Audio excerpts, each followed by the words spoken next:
কথা ওঠ নাকি আর কথা শুবি মেলা তো ক্যাশ না করে নিজে চলে গেল তাড়াতাড়ি ওঠ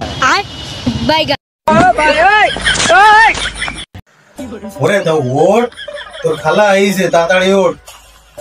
তোর খালা আইছে ওরে তোর বোন আইছে এইবার তো ওঠ তোর জন্য মেলা কিছু নিয়ে আইছে ওঠ ওরে ওঠ তোর বোনের সাথে তোর বোনের বান্ধবী হয়েছে ওঠ কই আব্বা কেউ আসেনি ঘুটি ধর বাজার করে নিয়ে আয় এমনি কাজের কথা বলে তো শোনা যায় না সেলি বিলিস অবস্থা যে বোনের বান্ধবীর কথা বলছি সেই ঘুম ভেঙে গেছে বাড়ি কাদের বারান্দা খুলে দিবা না তার প্রতি ये भगवान क्या जुलुम है।